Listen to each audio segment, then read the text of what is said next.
आज एक आर्टिकल वाचलं मी आणि ते आर्टिकल इतकं सुंदर होतं ना, म्हणजे खरंच ते प्रत्येकाने वाचण्यासारखं आहे. माझ्या Facebookला मी ते शेअरही केलेलं आर्टिकल आहे. एक जपानची मुलगी 90,000 काहीतरी रुपये घेऊन आपले इंडियन रुपीज प्रमाणे घेऊन इंडिया फिरतीये आणि त्याच्यामध्येही ती आपल्या लेण्या पाहायला जाते. आपले जे काही आपले ऐतिहासिक स्थानं आहेत ती पाहायला जाते. ती मस्त तिथल्या लेण्यांचे फोटो काढतीये आणि आपले इंडियन म्हणजे आपल्या भारतातील मुलं, पुरुष ते तिला पाहतायत. ती आली आहे हे सगळं हे पाहण्यासाठी की आपल्या इतिहासामध्ये जे कानं आहेत ती पाहण्यासाठी ती आली आहे. तिथले ती दगड गोळा करते की किती जुने आहेत, काय आहेत. तिला म्हणजे तिथे रिसर्चला नेता यावेत अशा. तिला त्या गोष्टींचं इतकं महत्त्व आहे की इंडियामध्ये या गोष्टी आहेत त्या पाहण्यासाठी ती इतक्या दुरून इथे आली आहे. आणि तेच त्या वारूच्या लेण्यांवर किंवा गडांवर जी माणसं गेलेली आहेत, जे पुरुष गेलेले आहेत ना, त्यांना त्याचा अप्रूव नाही आहे, काहीच अप्रूव नाही आहे. ते फक्त तिला बघण्यात मग्न आहेत.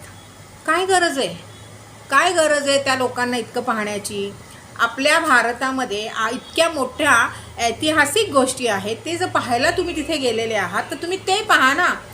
त्या आपल्या ऐतिहासिक गोष्टींचं सगळ्यात महत्त्व आणि त्याच्यावर गर्व हा भारतीय लोकांना असला पाहिजे. पण बाहेरचे येऊन त्याच्यावर रिसर्च करतायत, पाहतायत. इथनं त्या वस्तू छोट्या छोट्या इथली माती दगडं सगळं गोळा करून तिथे नेत आहेत. हां, आणि याचा अप्रूप आपल्याला वाटू नये. मग ह्याची चूक आहे ना, ह्या संपूर्ण अशा फॅमिलीची चूक की ज्यांनी मुलांना कधी हे शिकवलं नाही किंवा हे सांगितलेलंही नाही आहे की आपल्या भारतामध्ये इतक्या सुंदर आणि ऐतिहासिक गोष्टी आहेत, त्याचं किती मोठं महत्त्व आहे. हे पहिलं. अमेरिका काय आहे मोठी, अशी कोण लागून गेली अमेरिका? हां, गोऱ्यांनी येऊन तर पूर्ण हिंदुस्थान बर्बाद केला, भारत बर्बाद करून गेले आणि त्यांच्यासाठी इतकं प्रेमाने बघण्याचं आणि कधी न मुलगी पाहिल्यासारखं तिला पाहण्याचं असं काय मोठं मिळतं?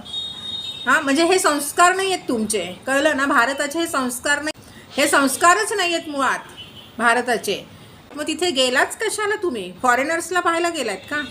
इतकं सुंदर आर्टिकल येते ना, मनामध्ये अगदी म्हणजे प्रत्येकाने वाचण्यासारखं आहे आणि मनाला ना वेदना देणारं असं आर्टिकल मी ते आज वाचलेलं आहे. आणि मला वाटतं इथल्या प्रत्येक घराघरामध्ये प्रत्येक मुलाला आपल्या आईनं किंवा आपल्या वडिलांना हे शिकवलंच पाहिजे की आपला देश काय आहे, आपल्या देशाचं किती महत्त्व. अमेरिका असू दे, UK असू दे, जे काही कुठले बाहेरचे देश आहेत ते पण आपला भारत आहे तसा एक राज्य आहे, दॅट्स इट. त्याच्या व्यतिरिक्त ते काही नाही आहे. तुम्ही विचार करा की जर अशा देशांमध्ये, बाहेरच्या देशांमध्ये जर इंडियन नसते तर हे देश कुठे असते? ही सगळी बुद्धिमत्ता आहे ना तिथे लागली आहे, ती सगळी इंडियाची जी लोकं तिथे